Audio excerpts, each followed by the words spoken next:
Now to the Netherlands, where polling stations have now closed in the country's third election in just 4 years. Exit polls show a shift to the left, with the centre-left D66 party projected to take the most seats in Parliament. That's around 18 more than in the last election 2 years ago. Geert Wilder's far-right Freedom Party appears to have taken a beating. Last time they won the highest number of seats, but the first exit polls show them in second place, having lost around 12 seats. The vote is being seen as a test of Mr Wilder's personality after his party walked out of the coalition government, causing its collapse. So let's get more from our correspondent, Rosie Birchard, who's in The Hague in front of the Prime Minister's office. Welcome, Rosie. So no results yet, but exit polls coming in. What's it looking like? Who's looking likely to be the next Prime Minister of the Netherlands? It's officially too close to call, but it could well be Rob Jetten, who heads up the D66 party. It described itself as liberal and progressive.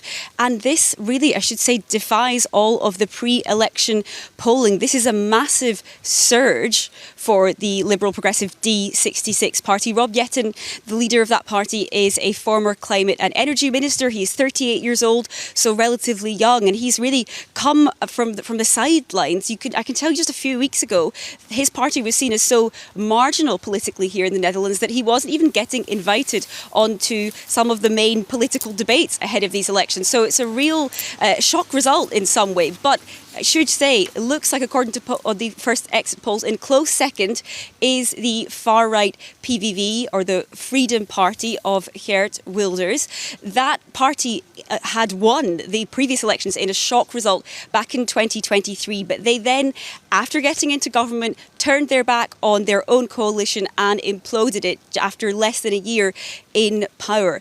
Other parties had refused to work with them. So what we can say is that even if they come in second, and that popularity seems still to be strong for that far-right party, they will very likely be locked out of office, because neither D66, which appears to be coming out on top, or the other centrist parties, which are coming in third, fourth, fifth place, all of them have said they will refuse to go into government with the far-right, and therefore this really does look like a comeback for the political centre in the Netherlands. Well, Netherlands is all about shocks at the moment, because the PVV shock win last time, they appear to have momentum this time, and everyone's shocked now that they performed worse than in the past. What do you think has gone wrong for them? Well, there's a couple of key differences from last election when they did secure that shock win. First of all, there is that difference. The centrist parties, their big major rivals, have ruled out working with them.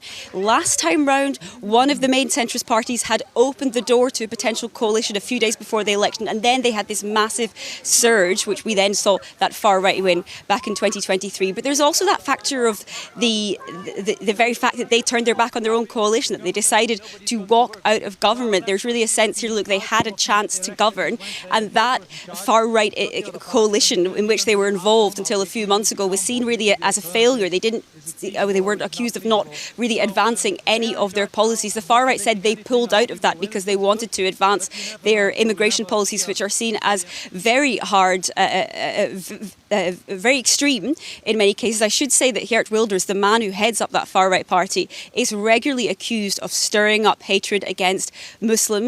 He has in the past advocated for policies including the likes of banning the Quran, the Islamic holy book, or closing down mosques. He had distanced himself from some of those more extreme policies when he got into government. Now he will be relegated to the opposition. But given that he remains popular, and so does the party, they're coming in second place according to those exit polls, you can be sure they will still be remaining influential, at least from the opposition benches and from the sidelines. Thanks for that, Rosie. Rosie Birchard in The Hague.